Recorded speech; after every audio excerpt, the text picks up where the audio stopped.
Juan Gonzalez jumping out, making it 3 wide in the run across the line as they head down into turn 1. Wicked in the Bentley. Looks like he's got the advantage as he bends it into that first turn. And Gruber slotting in right behind him in the 216. Just like in practice, Tommy Ballister and Bob Wyson can't get away from each other. Right behind them is Juan Gonzalez. And here's the Stuttgart. Look at that field. Sweeping around the outside of turn number 1, down into turn 2. And here come the De Jesuses up through the field. I'm not sure why they had to start at the back of the Stuttgarts. They must have been late to grid or something. That could well be. Juan Gonzalez in the 81, right behind him, the 210. Should be Cone.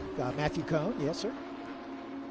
Matt Cone is the points leader in the Mission Foods GT3 Cup coming into this weekend's racing. Well, Ballister staying there with Gray. Yeah, right on his back bumper. Up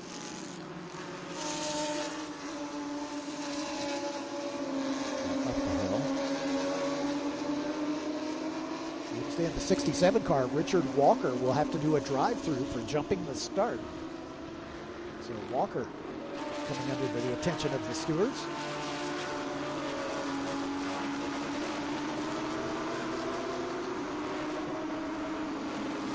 So 991 of Liam Gray and Tommy Ballister right behind him.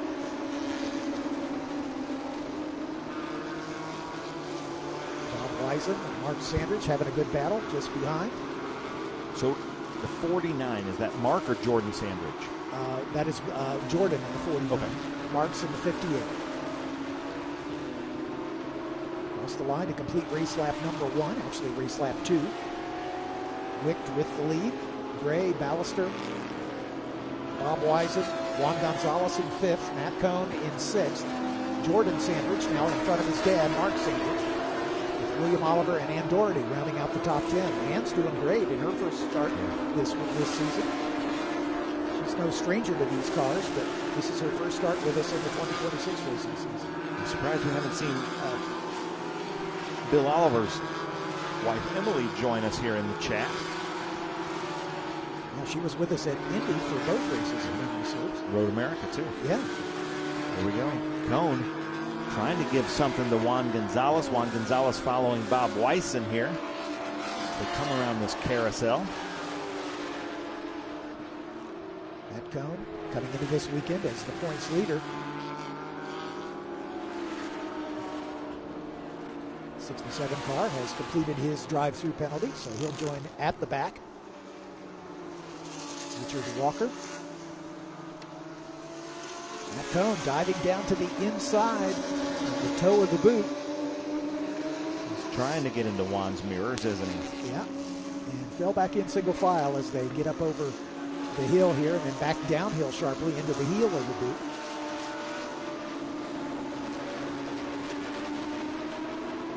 I think the Sandridges are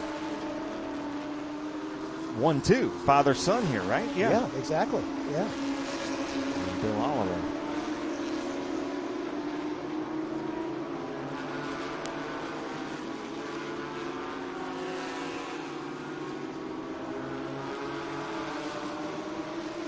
You can hear that Bentley rumbling by our commentary position. Very different exhaust note than these Porsches and the Lamborghini in the field. Bob Wyson doing a great job leading this second wave of cars and running in 4th position. It's the 58 of Mark Sandridge with son Jordan right behind him in the 49. And the Team Salad cars. Macaroni and potato salad. Yes, sir. If we can get a shot of the nose, we'll be able to know who's in what. It says it on the nose of those two cars. As they come through the Cube 3 inner loop. Tommy Ballister now kind of falling back in his own land right now, but Cone still right behind Juan Gonzalez. And here we go. There's macaroni salad. So Mark Sandridge is in macaroni salad, and Jordan is in potato salad. Grandma's Salad, the sandwich company. Mm-hmm. Thank you, Joey, for that shot. Through the laces of the boot. Now remember, Cone tried to get into Juan's mirrors on the inside. Let's see if he's got anything in here into the brake zone. He goes he's again. going. Juan sees him. Yeah, Juan sees him, lets him by. Let's see if Juan can do the over-under move here as they climb up the hill here at the exit of the toe. He's thinking about it. He's going to repay the favor here, but then falls back in single file. But Mark is. Mark Sandridge. Jordan and Mark battling. Mark Sandridge gets over Jordan. That was a great pass by Cone, but only happened because Juan Gonzalez was aware of it. Yep. And we love that. You know, great pass by both drivers. Right behind Sandridge is Bill Oliver in there, or William Oliver, the number 058. Up into 9th position. Pank Racing is making a comment. Wow, what a turnout. Wish I was there. Wish you were here too. I'm not sure if that's Tom or Lucas, but wish both of you guys were here. Tom had a big incident at Mid-Ohio and damaged the car some. You know, they were scrambling to get that car repaired in time for Road America and weren't able to make that happen. As we're watching the 60 car dive down to the inside, Thad Berger, and he's being chased by the 76 with now Victor Spivak in that car. Victor Spivak, powered by chicken, is what we've been told to say. Okay. And I had a great question here from Planet Spotter about the number 81 car. It looks different than the other cars. It's actually a GT2R. That's why. Yeah, it's actually a GT2 car. It runs in the GT4R class, or GT3R class, I should say. This is a good battle. Bob Wise and Matt Cone now. And that's where Matt Cone likes to make the pass. Yeah, he's happy down in that downhill run down into the toe of the Tommy Ballister pretty much by himself now in 3rd, but here comes Cone down into the heel. A good job by Bob Wisen to keep him at bay. He's going to go right out to the edge of the track, back steeply back uphill into turn 9. Rejoin the NASCAR track. Cone's content to stick single file here as they work their way through turn 10 and 11. We're about to have a food fight here between Mission Foods and Grandma's Salad. Mark Sandridge right behind Juan Gonzalez as they're going to be coming down into the Mission Foods section of the track. Mission Foods turn 1. And Bob Wisen still has Cone right behind him. And Bill Oliver, uncharacteristically, is kind of behind this whole group. Mark Sandridge looks inside. That's Jordan, actually. Oh, Jordan's in the red one. Mark's in the blue one. And Jordan makes the pass. I'm so used to Mark being in the red one. I'm sorry. Yeah, well, they swap back and forth. Yeah. You know?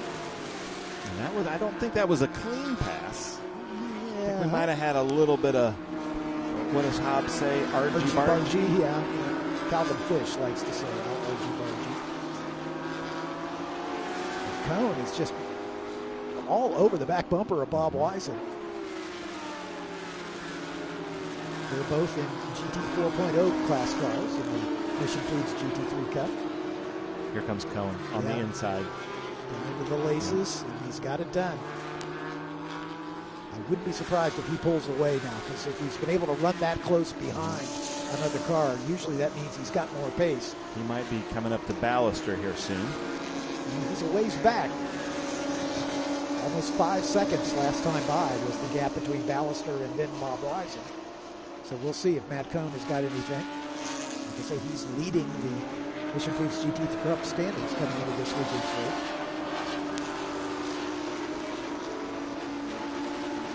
Great battle for Cone.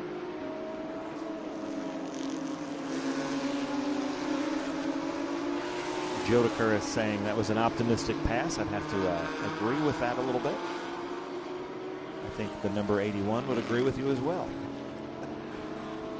So it's Cone, Wisen, then Jordan Sandridge,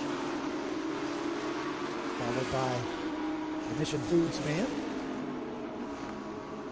Juan Gonzalez. Everybody's getting ready for Juan's party tonight at the Mission Foods Hall. Right at the tail end of that group is Bill Oliver. So here's the Stuttgart Cup mixed in with the De Jesuses. De Jesus is working their way up from the back after serving a penalty of some sort. We didn't get the pre-race festivities as to why that was the case. And I'm hearing from our grid officials that there might have been a mistake. The grid officials were not aware that there was going to be a split start, so the De Jesuses should have started at the back of the Cup cars. I gotcha. But they were put at the very back. So they're having a very exciting race, working their way through the Stuttgart Cup cars. Coleman Hall is the leader in the Cayman class for the Stuttgart Cup, running 11th right now.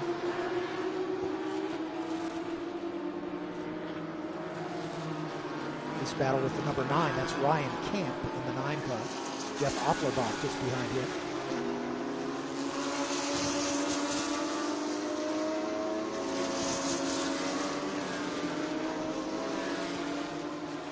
Good battle there between Brian Hicks and Zachary Bradford. Brian Hicks in the 22, Zachary Bradford in the 14. They're running 13th and 14th, respectively. Bradford running second in the Cayman class in that number 14 car. Cayman is keeping up. Oh, yeah. I think he's a little quicker as they work their way out of the tow. Right behind him, Thad Berger has gotten around Nick Grubridge, too, to pick up a spot. Berger thinking about going to the inside of the 14 of Zachary Bradford.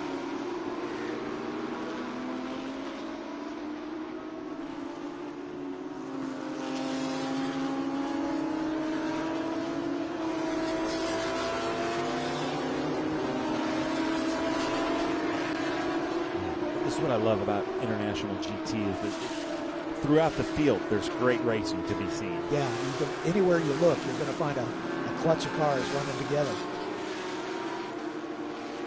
This is a great 3-car battle here. So I can't see timing and scoring, but can you give us an update who's leading in the Stuttgart Cup? Absolutely. In the Stuttgart Cup, it is Coleman Hall. He's 11th overall in the number 79. Second in the Stuttgart Cup, Zachary Bradford in the 14. He's part of this battle. That's him second in this group. Wow.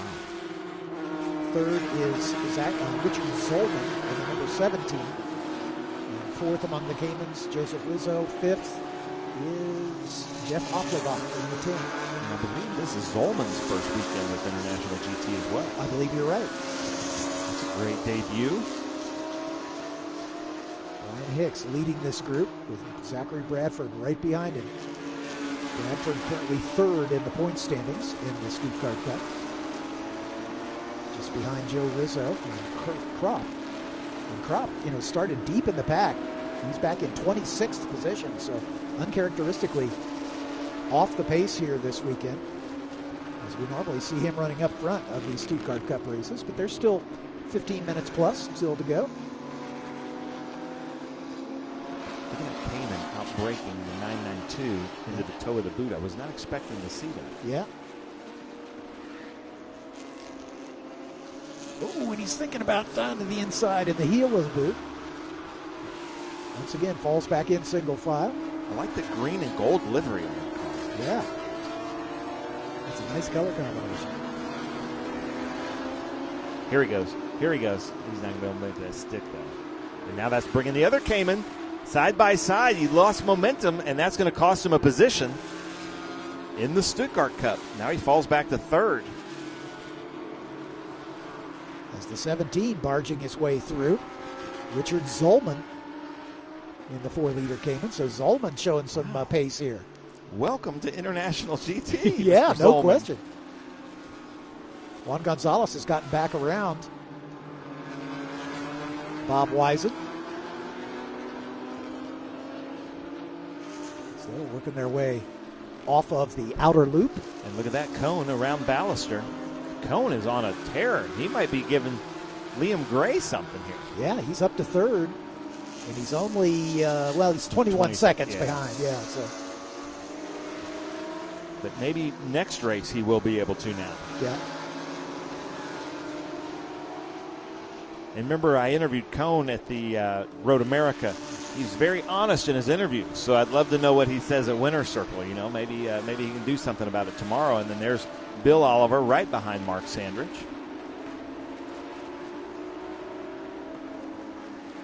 Oliver going just a little bit wide there at the exit of the heel. And up through turn 9. Do we have some comments? How much time is left in the race? Do we have anything that says that? I don't have time remaining. Okay. We're about 19 minutes into it. These races are usually about 30, 35 minutes. So we're in the second half. Let's put it this way. We have 3 sprint races in the Enduro on Sunday morning. A 1-hour Enduro with a mandatory 5-minute pit stop. Bill Oliver thinking about making a move on Mark Sandridge.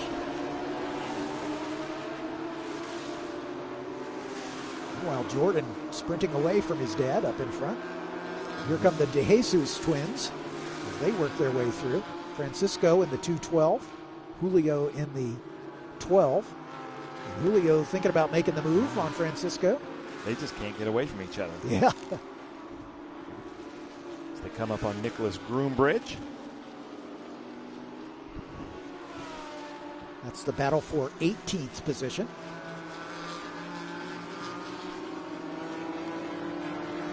Julio got a little bit closer. He could side draft, but it looks like he's got turn 1. Yep, he's gotten that pass made. So Francisco drops back 1 spot.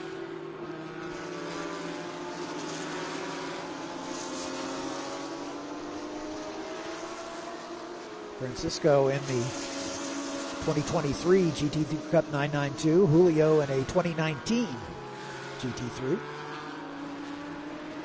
They come through the Cube 3 architecture inner loop here. I would say those are pretty much twin cars, even though they're different cars, different iterations. Different vintage, yeah. About 4 years difference in the age of the cars. And here they come up on Groom Bridge.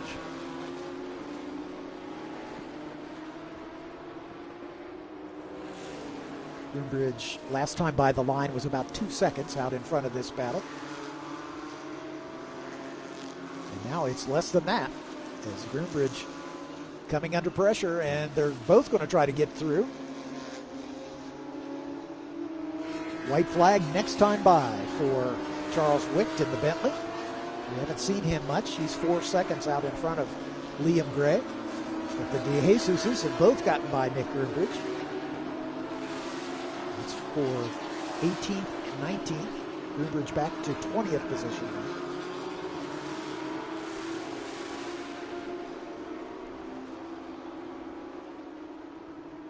Liam Gray able to stretch his lead over Cone. Charles Wicht in the Bentley has caught the car, the 67 car that had that drive-through penalty of Richard Walker, and put him a lap down. Gray is still in vision of that Bentley, and that's surprising. Yeah. I'd say it's about 4 seconds between those two. There's Kerry Grant, one of our longtime competitors in the Trans Am series. Love seeing him out here with International GT. Yep. Picking his way through the back of the field.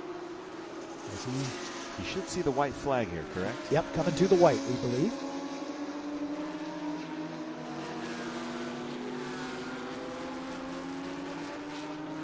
One to go for Charles Wicht in the GTX Bentley GT3 2020 vintage.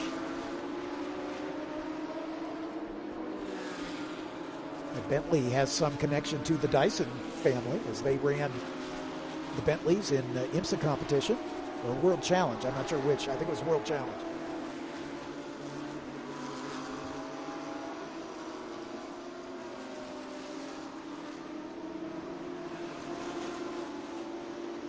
He went deep there. Yeah, a little bit too deep, I think. But he's got a reasonably comfortable lead, almost 5 seconds now over Liam Gray. So he just has to be careful not to trip over somebody on his way to the checkered flag. But again, it's an exhibition class car. He's not racing for points.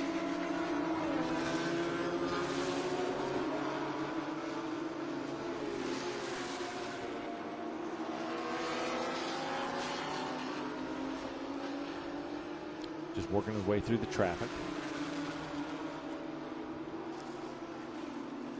But Liam Gray still back there. Yeah, only about 5 seconds back.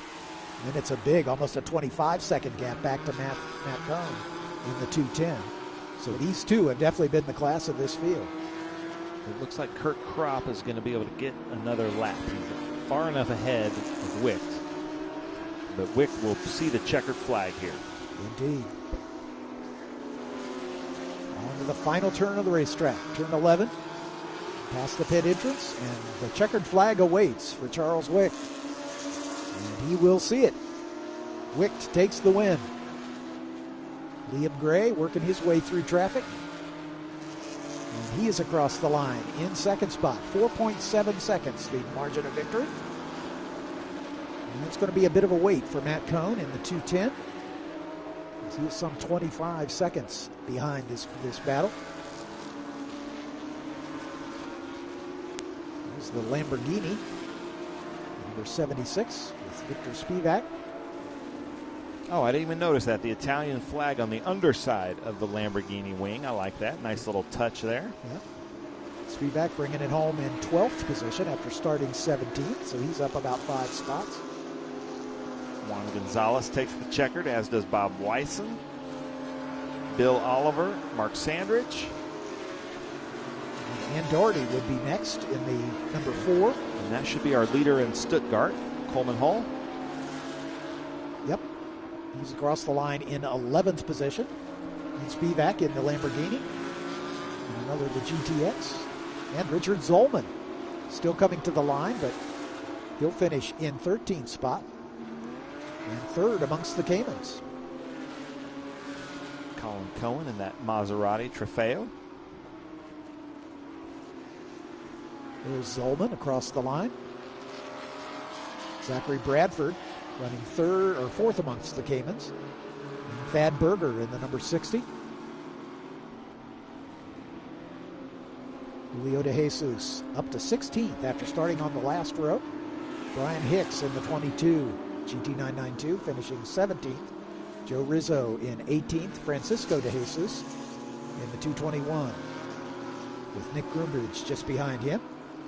Jeff Offler back in the number 10 Cayman. Ryan Camp in the number 9 Cayman. David Harrington, Ross Goldstein. As here's the full rundown. With Charles Wicht and Liam Gray only 4.5 seconds apart, and then almost 30 seconds back to Matthew Cohn. So that's a great run for Liam Gray. You expect that from Charles Wicht. That Bentley has been awesome every time it's run, but Liam definitely putting in some good laps in that 991. Tomas Ballister in the 189 coming home in 4th. Jordan Sandridge in 5th. Juan Gonzalez 6th. Bob Weisen, Bill Oliver, Mark Sandridge, and Ann Doherty, your top 10. For Charles Wicht and Matt Cohn in the 210. As they make their way down toward the green flag, and the green flies. We are away. Wicht gets a good jump down into turn 1 already, and you're right. You're absolutely right, Ben. As it's Matt Cohn and Tommy Ballister going side by side through turn 1. A little touch side to side, it looks like, down into turn 2. Tommy gets the best of them into turn 2. Coming up this Mission Foods uphill S is one of the greatest shots in motorsports. Jordan Sanders, Mark Sanders, Bob Weisen right behind, and Eric Gray already making up a few places there. That's got to feel pretty good, Liam. Yeah, it's cool. I'm glad to see him make moves early on, and oh, look at that. Stuttgart Cup's getting a little, oh no. Second wave comes in. I saw that one coming. And Coleman Hall got hit in the rear from somebody. And that's Kurt Kropp as well. And the 9 car was the one who went off. That's Ryan Camp, who went off to driver's right there as he was trying to avoid that stack up in front of him. And unfortunately, he came right back on the track and took out a couple cars with it. So we're going to go. That accordion effect at turn 1 at these starts can happen because it is so inviting to try to go 4 or 5 wide there. Yep. But you usually can't continue 4 or 5 wide through the apex as Jordan Sanders makes a pass on Cohn. They don't know what's happened in the back. I'm sure we're going to have to go full course yellow, but we'll see what happens here. Liam's saying they might be able to clear it up. I believe everyone's cleared out. Kurt's moving. They're all continuing into the infield. I think he's going to pull in. Yeah, the track's clear, so I think they'll stay green. Bob Weisen getting an attack there from Ann Doherty, who's really been impressive here at her first start, getting around a longtime veteran of Bob Weisen. And I think Ann may be one of the cars who started on slicks or on the rain tires, so she may have a little advantage here in the early going. I can't say that for sure, but I thought I saw the yellow lettering on the side of her car, the tires on her car, so she may be one of the drivers who gambled on the wets. So she'll have an advantage here in the early going, but that will fade quickly because this track is so dry, she's going to burn up those wet weather tires pretty quickly. But Tommy Ballister staying right with that big Bentley. Good job for him. Here comes Matt Cohn back around Jordan Sandridge as he gets back into third spot now.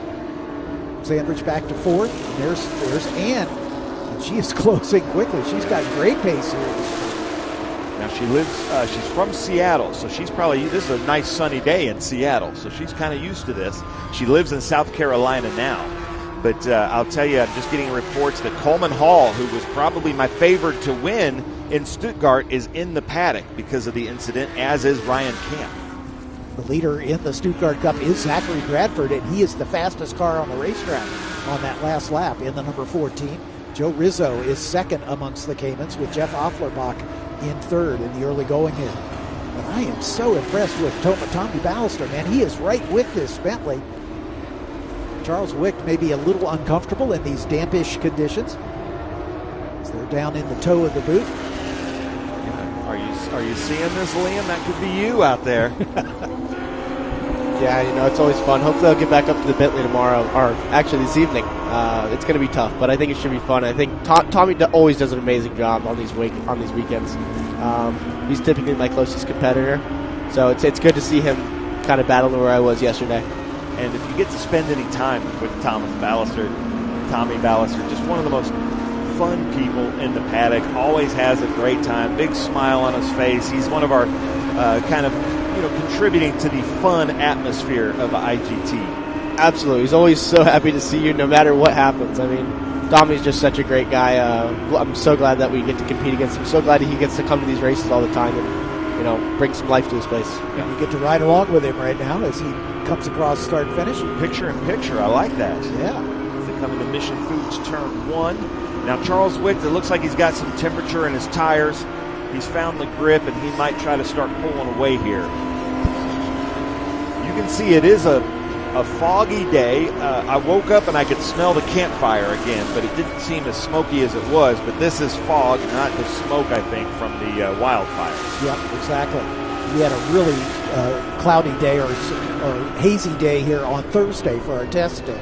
But yesterday turned out to be beautiful weather. Oh, Wick has blown the chicane at the inner loop, and so he has to come to a full stop and then be waved through by the corner workers. I'm not sure if he made that full stop. He might have a drive-through penalty in his future. We'll see. Yeah. That changes everything, doesn't it, Liam? Yeah. Yeah, I don't believe he made a full stop, which is kind of unfortunate for him. But now Tommy Ballister has the lead, and I think Tommy might run away with this one if Charles has to take a drive-through. I think this one's going to be Tommy's race. And Matt Cohn and Ann Doherty having a great battle for third and fourth now.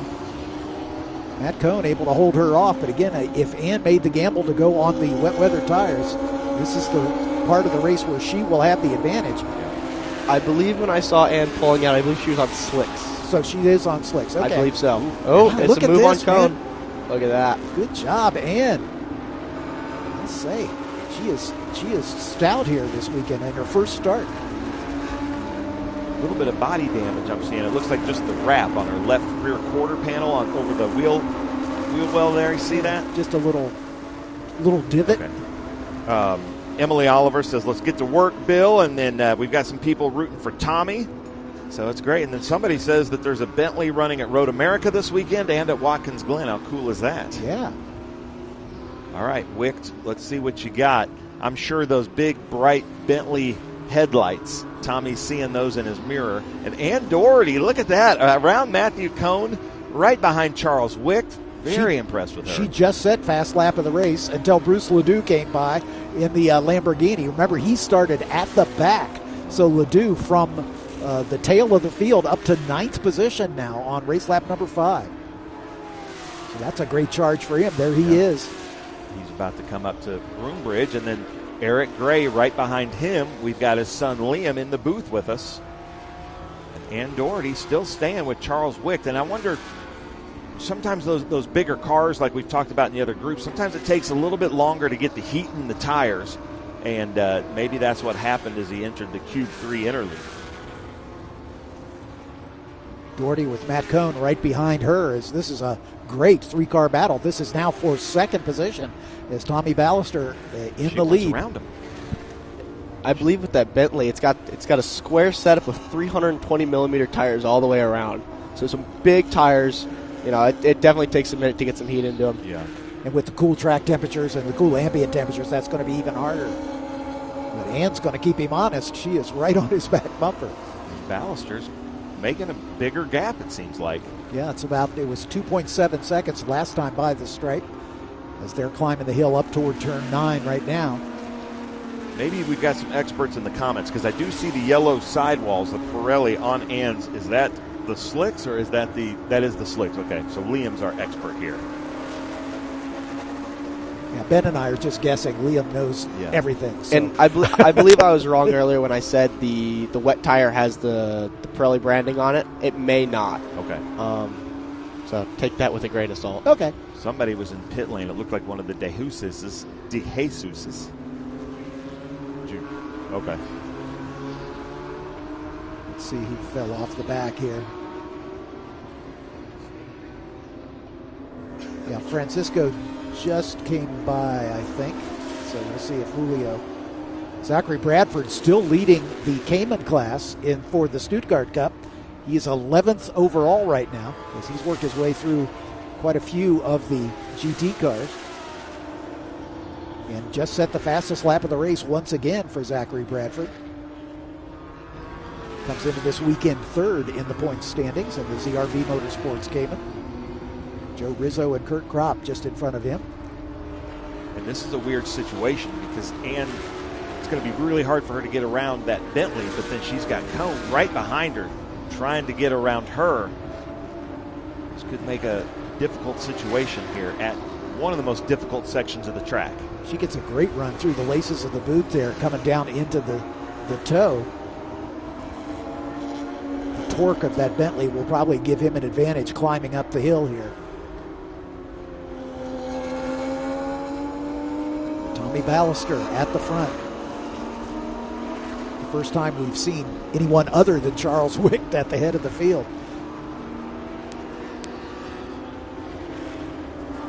So Bill Oliver is back up to 18th position.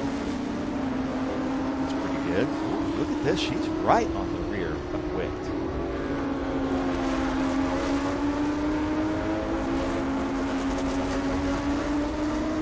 Their way through the final turn on the racetrack as they use the pit entrance lane there to.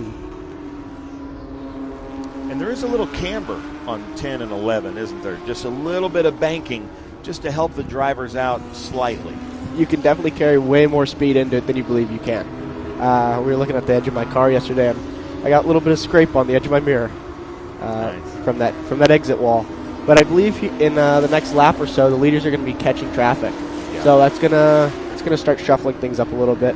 I think Tommy's got a pretty decent lead, but once Wick, Doherty, and Cone catch him, I think that could throw a mix. Brian Hicks is in the mix of these Stuttgart leaders here. Brian Hicks in the Porsche 992 in the GT Cup, but he's got the three leaders in Stuttgart right behind him. Yeah, that was Joe Rizzo trying to find a way around Brian Hicks to take over that 13th position. And you're right, Liam, they're catching up to the lap traffic here. Tommy Ballister just increasing that gap. And look at this, Ann Doherty on the inside. Can she hold it, John? Indeed. Like I say, she is so strong through this section of the boot. Now, of course, Wicht will have the inside line coming through the toe, but then she might be able to pull the over-under. She's going to have better exit speed because of that entrance. Matt Cohn is just going to school right behind her to see where the grip is, or isn't, as it turns out. But Wicht able to hold off the challenge for the moment. If I was Matt Cohn right now, I would be kind of sitting back and waiting to see what happens between Ann and Charles. Just especially once they catch the traffic, I think it I think that's when it's going to be his time to make a move. Going right out to the edge of the track at the exit of turn 9, now through 10. Right now, Tommy Ballister is just trying to hit his marks and run the fastest laps that he can. He's probably just peeking in his mirror every once in a while, but this is working out perfectly for him because this is going to kind of slow down these next 3 cars coming into Mission Foods Turn 1. Ballister coming into this weekend 5th in the points table in the court racing number 189.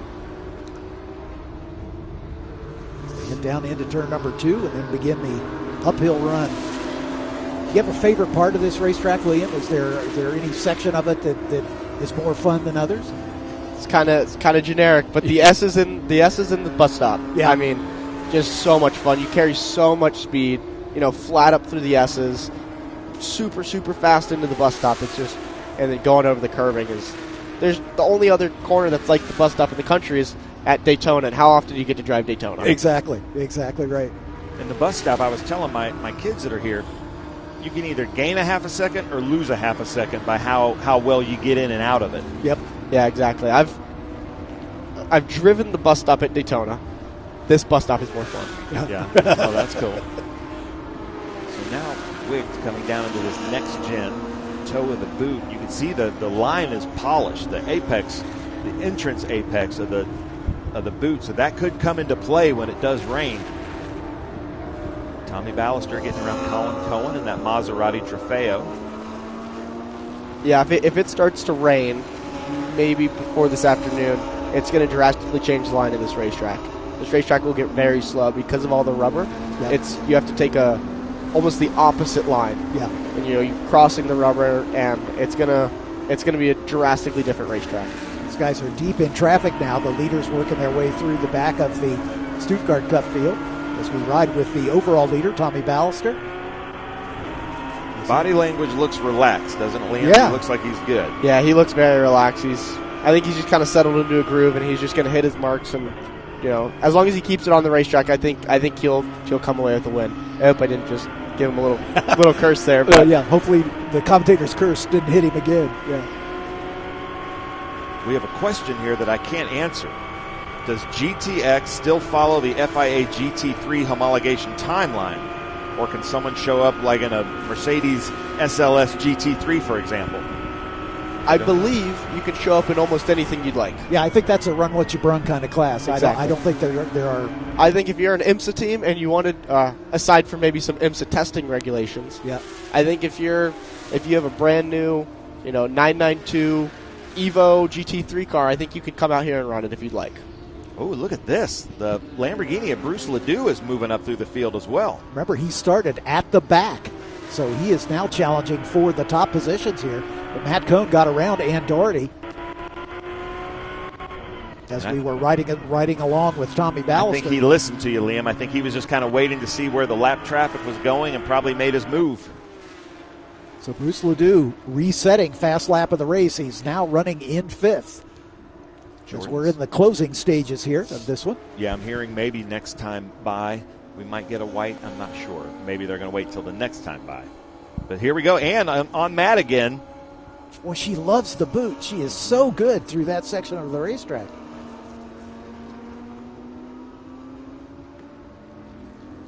Yeah, the toe of the boot, that's another corner where you can either make it or you can break it there. I bet. If you come out a little too slow, coming up that hill is very, very difficult. Yep. Cohn using up all the racetrack as he gets out onto the Gators' teeth. Now he's giving a run to Charles Wick. We were talking to Charles, Julie, and I at the grid here, and there's 2 other Bentleys that joined us out west, and she's like, man, if you can get them to come race with us pretty regularly, we'll make a group for these Bentleys. Sure. Just like if we could regularly get a few Lamborghinis, we'd make a group for the Lamborghinis as well. So those of you watching us on the stream that are Lamborghini or Bentley owners, we would love to have you in International GT. Or Mercedes, yeah. Because Derek with Extreme Velocity, I met him the first time. He was running an AMG Mercedes with us. I was saying this at the end of last year. I think it would be very cool that down the line once IGT continues to grow and grow, that we have a homologated GT3 class. So all the homologated GT3 cars, past or present, Yeah. they're going to be different, but I think it could add a whole nother, level to IGT. Yeah. We have the Cup cars, homologated GT3 cars, and the GT4 cars, and I think that would be awesome. And even if we could get some other, BMW GT4 cars and other manufacturers, obviously we're a very heavy Porsche series, but I think other manufacturers could.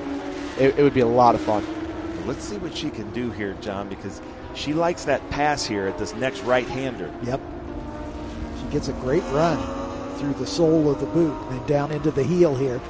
Thinking about it, but she's not quite close enough. But here comes Ledoux in that Lamborghini. Last to fifth, and he's going to challenge for fourth here before this one's over. I think by the inner loop, he's going to be right there with Cone and Ann. Yeah.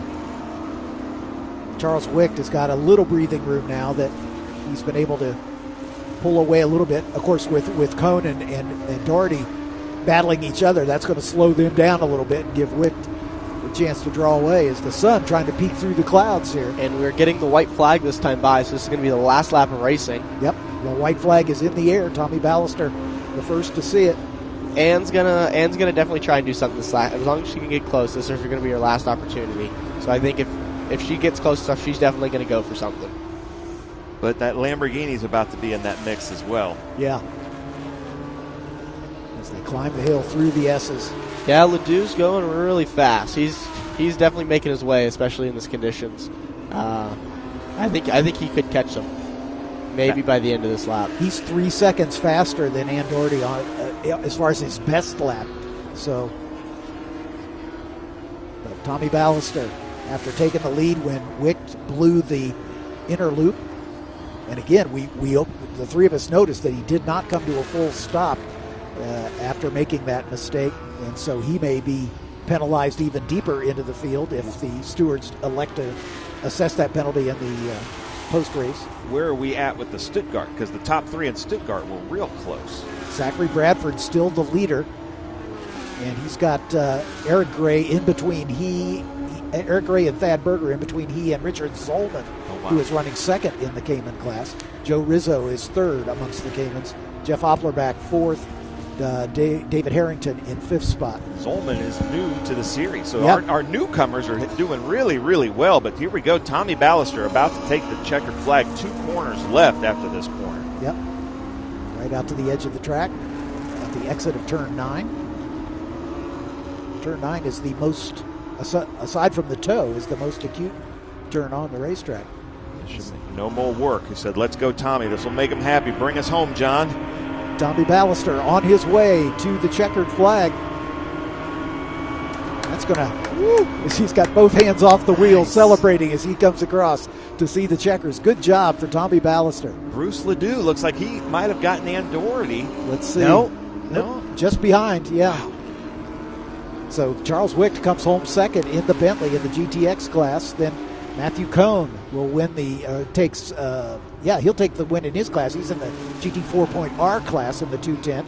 Ann Doherty will finish second in GT 4.0 in the 4 spot. Ledoux, a great charge from the back to 5th, and really almost got it all the way up to 4th position. As we watch for our Stuttgart Cup leaders, Zachary Bradford in the 14, first across the line. I think he's already come by. They pulled the checkered a little. I hope there's not some confusion. I think they pulled the checkered a little early, so I think they might have caught the back of the GT field lap traffic that was coming in. So I hope that doesn't mess anyone's race up. That was another great international GT race. Yesterday was phenomenal under totally different conditions. Liam won his class. This time, Tommy Ballister just kind of let the race come to you, and with Charles Wicht missing the Q3 inner loop, that brought some action out. So really happy for him. I'm sure Quirt is happy. Colosso, like we were talking about, Tommy Ballister from Puerto Rico, has his food company, Colosso. So a good day for them. Look at him waving at the corner workers. I love that. Yep.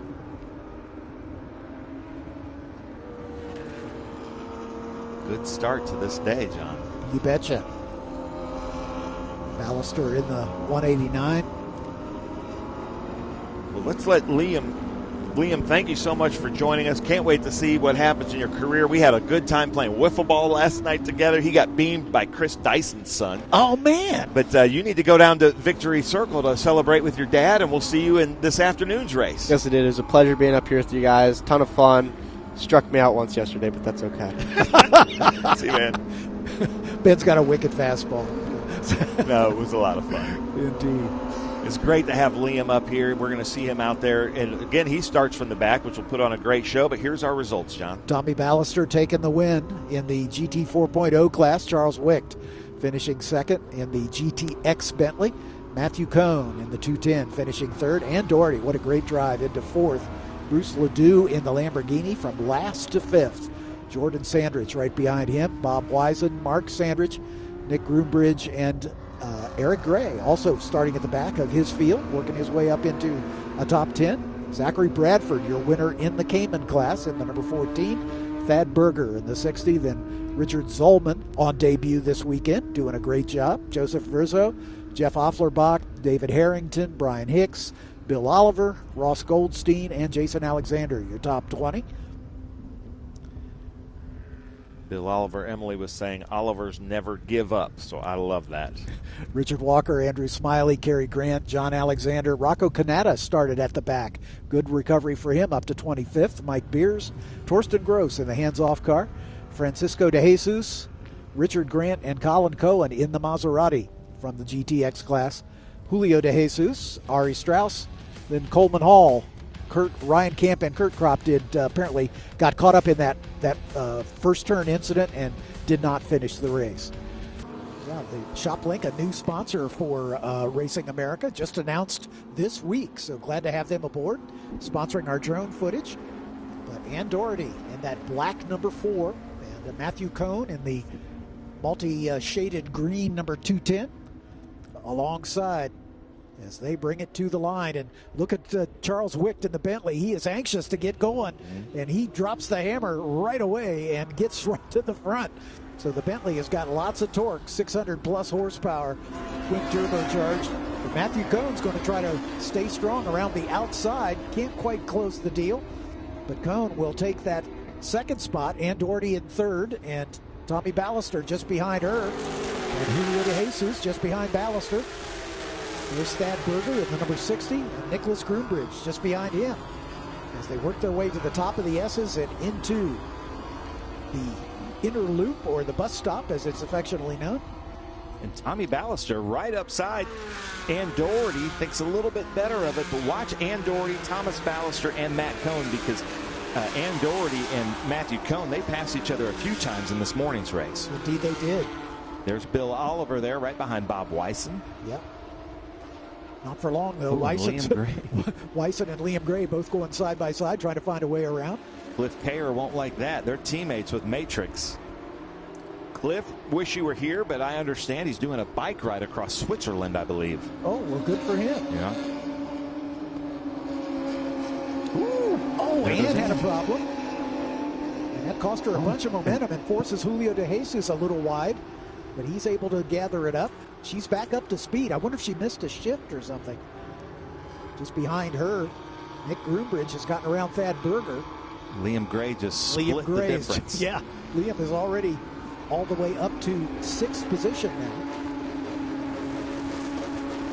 There's Jordan Sandridge in that red number 49. From Medina, Ohio. Yep. Liam Gray lighting up those back tires there, and now Cohn around Tommy Ballister. Yep. That's what I love about International GT and how they do the rules with these multi-races, is you get something a little bit different in every race. Yeah, exactly right. Cohn and Ballister are having a good battle for second spot. And then Ann Doherty trying to get back around Julio De Jesus as they head down into turn 1. She thinks better of it, falls back in single file. And a short downhill run to turn 2 at the bottom of the S's, and then the big climb up. And just behind those two, Nicholas Groombridge and Jordan Sandridge. Liam Gray up to 8th now after starting at the back of the first wave. So let's see if Cohn has anything for Tommy Ballister. I was noticing that Bill Oliver and Liam Gray were kind of working together there down the main straight.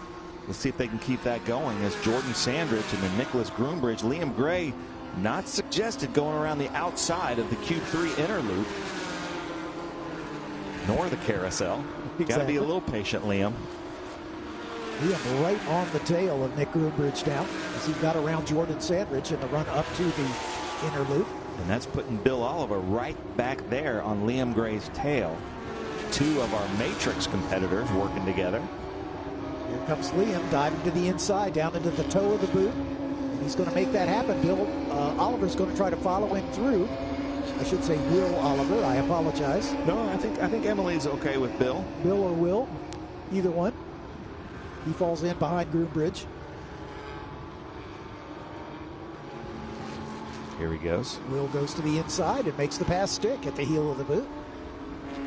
Emily will be pleased. Jordan Sandridge now has Liam Gray in his mirrors. This is the most competitive part of the field. The Stuttgart Cup with the Caymans, but then also the Mission Foods GT3 Cup trophy cars, these Porsche Cup cars in all different iterations. And it is so much fun to watch as Liam goes way outside there on the exit of turn 11. Here he comes, diving to the inside of Jordan Sandridge. About 49, just behind Ann Doherty. Julio de Jesus in that blue and white car just in front of them in fourth position. Liam just looking for a way around here. Meanwhile, Charles Wick out in front, but Tommy Ballister just set the fast lap of the race. Wow. From second position, so maybe he's got something for the Bentley before this one's over. And Doherty's playing a little bit defensive here, which he should. Yeah. Jordan Sandridge behind him now. Liam, Jordan not in a good position. You know, he's trying to get around the car in front of him, but he's got a fast car behind him as well. Yeah, it's kind of like, do you watch your mirrors or do you watch your windshield? And here comes Liam getting a great run off of the outer loop as they head down into the boot as we ride with Tommy Ballister. This is the next gen boot here at Watkins Glen. That is such a difficult section of the track because you're coming downhill, and then right when you get off the brakes and release and onto the gas, you're going uphill, and you need to just judge that perfectly or else you'll scrub off a lot of speed. Through the heel of the boot now in this short uphill run to turn 9, where they rejoin the NASCAR track with the shortcut eliminating the boot. Back onto that little straightaway here. Look at that. There's one of my favorite cars in the Stuttgart Cup. I love the liveries here in International GT. It's the 63 car. Harrington. David Harrington, yeah, from Winston-Salem, North Carolina. Originally from Seattle, did you tell me? No, that was Ann. Oh, I'm sorry. Ann Doherty is from Seattle. Lives in South Carolina for the last 3 years. Now, is Harrington the leader in the Stuttgart Cup? Zachary Bradford leading the Stuttgart Cup right now. So that should be him in the white car. In the 14. And Richard Zolman in the 17 is second. Joe Rizzo third in the Caymans in the 24. Coleman Hall fourth. Jeff Offlerbach fifth. Ross Goldstein in sixth amongst the Stuttgart Cup competitors. Well, here comes that Lamborghini right behind Bob Wyson. Bob Wyson, though, he's also a Lamborghini fan. Victor Spivak is the driver in the Lamborghini. Yes. It's powered by chicken, I'm supposed to say. Powered by chicken, okay. Spivak is, or the Lamborghini is? Both. So what, he's got used French fry oil in the Lamborghini? You know, maybe. No, but he sells chicken parts. Oh, good. All over the world. Awesome. We've got so many food vendors here. Juan Gonzalez. What is it? And the sandwiches. The sandwiches. Tommy Ballister with Colosso. Colosso, yeah. What is it about IGT and food vendors? But here we go. Jordan Sandridge on Ann Doherty. He's doing a good job of keeping him behind. Is Jordan looking to the left and then to the right, back to the left again. Julio de Jesus just in front of them in that blue and white car. And Liam Gray about to give Matthew Cohn a run for his money, and then it's just Tommy Ballister ahead of Liam Gray, and that would be very impressive if Liam can work his way through this whole field. Yeah, exactly. He's so impressed with his commentary job earlier today. He really did a nice job. Yeah, like I said, we're going to be bragging in 5-10 years when he wins his first IMSA championship that we had him in the booth with us. Great ShopLink drone footage here. There's Liam Gray challenging the number 210 of Matthew Cohn. This is the battle for third spot, and Gray is going to get it done. Yeah. Through turn number 2 as they climb the hill into the S's. You know, we always talk about the passing vehicle making a great move, but Matthew Cohn saw him. He obviously gave him the room and said, hey, I see you. And it's a lot easier to pass a car when you think they see you and they're aware of your existence. So hats off to Matthew Cohn also. As Randy Pope says, don't hit what you can see. So we exit the inner loop, the bus stop, down into the outer loop, sometimes called the carousel. Yeah, Liam Gray, once he got around Matthew Cohn, has just disappeared. As he has opened up a big gambit here, as he has got clear air on the nose of that Porsche. Can you see Ballister? Yeah, I think he's probably about 8 seconds behind him. So we'll see if he can close that gap. Liam's last lap was a 54 flat. Ballister's last lap was a 54.3. So they're at about the same pace, but we'll see. This is the lap that will count, because now that he's at the front running in clear air, he's maybe got a little more pace. All right. As we're approaching the halfway point of this race.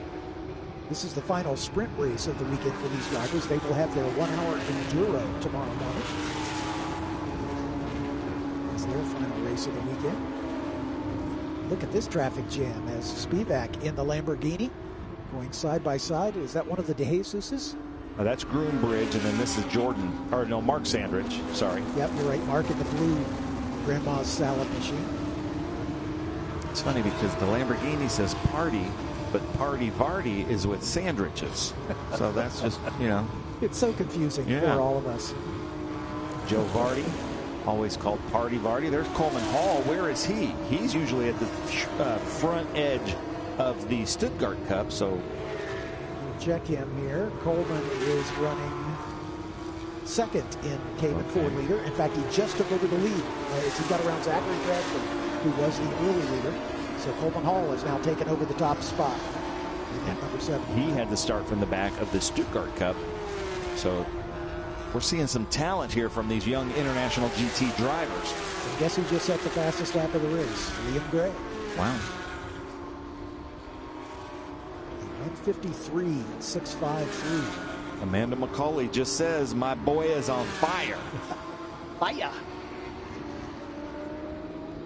Spivak in the chicken Lamborghini. Stretching his legs just a little bit here.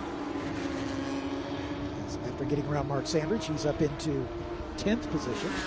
Here's Thad Berger. And Spivak just behind him in the Lambo. So we've got a burger being followed by chickens. Sounds like a Chick-fil-A commercial. Yeah. Okay, Bob Wyson from Mentor, Ohio. Jordan Sandridge from Medina, Ohio. Two people. You know, have you noticed that the people that call Mid-Ohio their home track just seem to have an advantage at every other track? I'm a little biased since Mid-Ohio is my home track, but I'm not surprised. And Coleman Hall already mixing it up with the Mission Foods GT Cup Trophy Porsches. All up to 16th overall. He and Zachary Bradford in top 2 in the Cayman class, separated by just about a second after Hall got around him. Brian Hicks in front of him in the 22.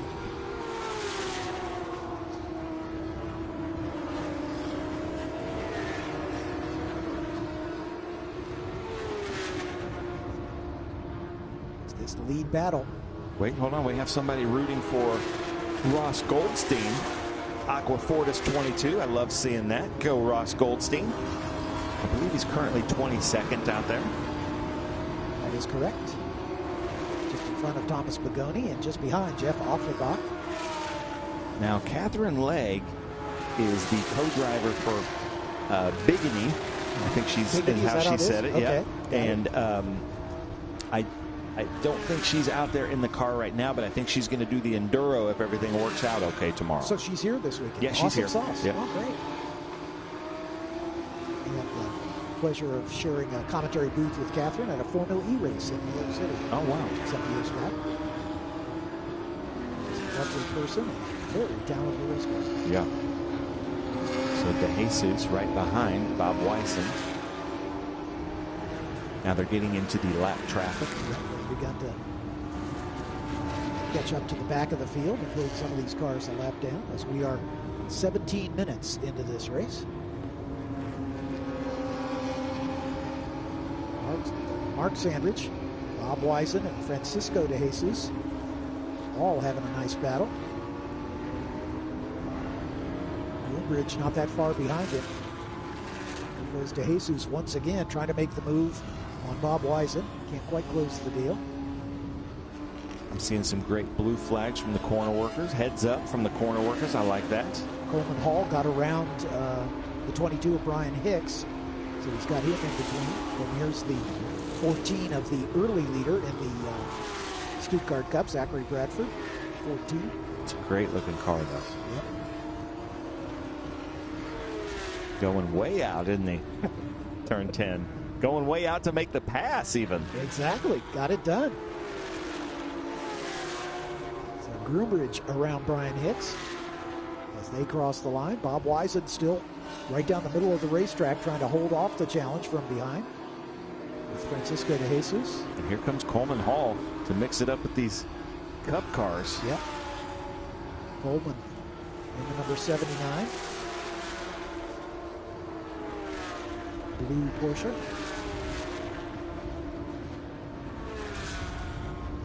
Out in front, Charles Wicht with a just about a 2-second lead over Tommy Ballister.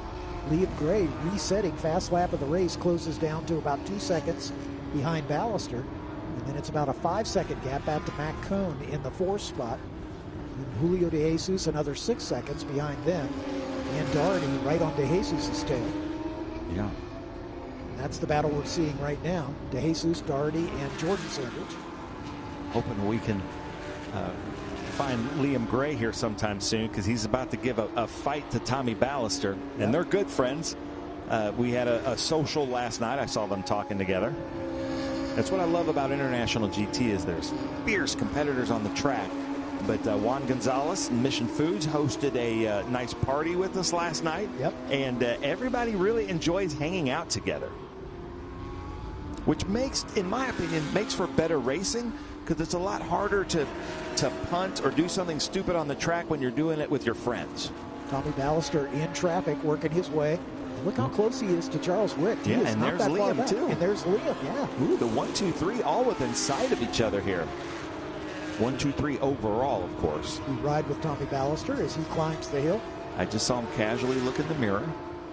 But he looks, you know, he looks relaxed. His body language there on the left looks relaxed. Yep. Ready on the brakes. Just a little blast on the throttle here. And then feathering the throttle through the outer loop. And another full throttle blast heading down toward the laces of the boot. That was a smooth carousel section for Tommy. Yep. But it looks like he might be trying to give some room. Comes over. He's catching Wicht. Yeah. On the last lap, Wicht was a 56.8 and Ballister was a 55.6. And here comes Liam Gray. He was a 54 flat, faster than the three of them. So Liam is going to be a factor here. Yeah. Yeah, he is right on the back of Tommy Ballister here. Jack Gray is saying, "Go Liam, my youngest grandson." How cool is that? Awesome. Welcome. This is getting close with all three of them. Yeah. So where does he like to pass? I know Ballister kind of likes the toe of the boot. I'm not sure about Liam. Probably turn 1. He might be there for turn 1 as he goes way outside there at turn 10. He's your top three all in the same camera shot. And remember, the car in third started at the back of this wave and he's worked his way up to a podium spot. Potentially looking for a second place. Look for him to move out. Maybe turn 2 or the bus stop. I think we're going to see the white flag next time by. Oh, Liam goes wide. It's up to him to make a safe re-entry. Ballister had the line there. Yep, and he did. Up through the S's, Liam is right on his back bumper. It's going to be the Cube 3 inner loop. Here it comes. Yep. We've got some traffic in front, as does Wicht. That traffic might hold up Wicht just a little bit. Ballister goes a little defensive into the inner loop. That'll give Liam an advantage on the exit. Down into the outer loop now. Downhill. Long duration right-hander. And knowing Tommy Ballister, he is loving this. Yep. He loves the competition. And I've had him in this position where he's leading. Or one of the best races we filmed was at Sonoma a few years ago with Juan Gonzalez, where he was just trailing Juan Gonzalez. He had fun either way. Again, traffic in front. The traffic giveth and the traffic taketh away sometimes. We'll see which of them gets through it the best. And I think Liam, using the traffic as a pick, is going to get alongside Tomas. And he's going to not quite get that pass done, but they both get by that little cluster of traffic. The 27 car is Bob Wisen going a lap down. Well, Tommy Ballister has definitely put up the hardest fight for Liam Gray. Yes, sir. Farther up you get when you come from behind, the harder it is because the cars are faster and faster with each successive pass. Cassidy Martins is saying, "Go, Dad." That's Matthew Cohn. So, Cassidy, welcome to the broadcast. Matt's running in 4th position right now. All right, I think he's going to take something at Mission Foods turn 1, but look at Ballister trying to break that draft. White flag in the air. One more lap to go. Here comes Liam. Down the hill into turn 1.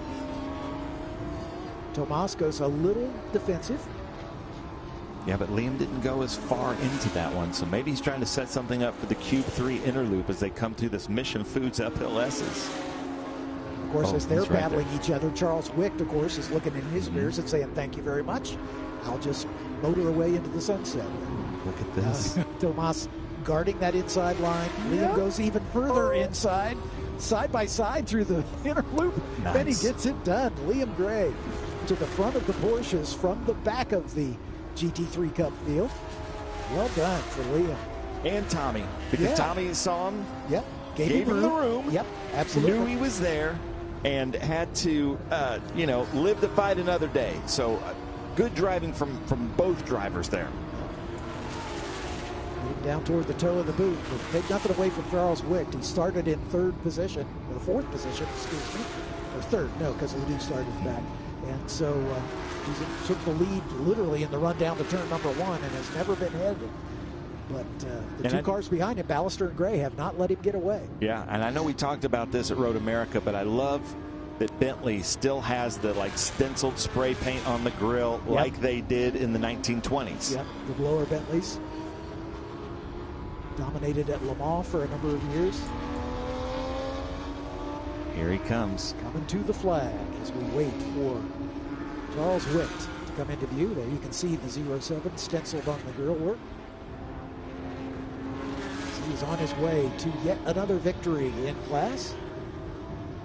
And take nothing away from the 2nd place finisher, Liam Gray. What a great recovery drive for Liam. After changing drivers with his dad. His dad took the first stint. He takes the second. Makes it count up into the top spot. Again, Wicht in a exhibition class car, not racing for points. So Liam will get maximum points in the Mission Foods GT3 Cup. Oh, look at this. And Doherty. No, that's not Doherty, but that's De Jesus there. Yeah, I think that was Doherty. Yeah. Was it? De Jesus and Doherty for 5th and 6th. Just Bill Oliver. Going with Thad Berger. Did he get it? He did. Oh, he came over on him, too. That was awesome. That's not blocking. That's just racing. There's half a tenth of a second between those two at the line. But Oliver got it done over Thad Berger. Victor Spivak in the Lamborghini comes home in 10th position. There's Coleman Hall. Yeah, Coleman Hall, your winner in the Cayman class, 13th overall. Zachary Bradford, who led early in the Cayman class, comes home in the 15th spot. Just 2 back. Francisco De Jesus slotted in between those two in the 221. Here comes Rizzo. Joe Rizzo running in 19th position in the number 24. Jeff Offlerbach set his personal best on his last lap, in 20th.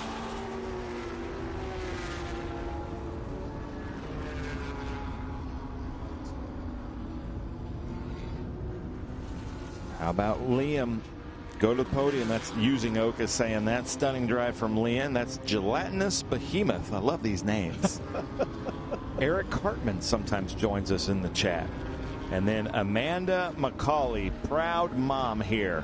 Way to go, Amanda. Here's a replay. Here's a replay of the pass for the lead. We ride with Tomas Ballister. As you can see, he's checking his mirrors, sees Liam alongside. And he, like you said, he gives him room. He could have crowded him, but he chose not to. Mm-hmm. And he could have come over and collected both of them. Exactly. So to me, the best driver in that pass, Liam, that was a little risky, I got to say. And, you know, he's wanting to win, but Thomas Ballister kept from collecting both of them. So, Amanda McCauley, you owe Tommy Ballister a thank you text. Yep. It was still a good pass. I'm not taking anything away from Liam. Absolutely. But, you know, absolutely. It took a heads up from the other driver as well. Indeed. Here's the rundown of the unofficial order. Again, these are all provisional, pending review by the stewards for post-race qualifying, or tech inspection, I should say. Charles Witt taking the win once again in the Bentley. Liam Gray from last in class to first in class in the 991. Tomas Ballister leading much of that race, but finally had to relinquish it on the final lap. Matthew Cohn in the fourth spot. Julio De Jesus comes home in fifth, and Doherty started on the pole, ends up in sixth at the end of the day. Jordan Sandrich in the number 49 Salad car in seventh. Bill Oliver, great run up to eighth in the 058. Thad Berger in ninth. Victor Spivak in the Lamborghini, rounding out the top 10. Bob Wisen just behind him.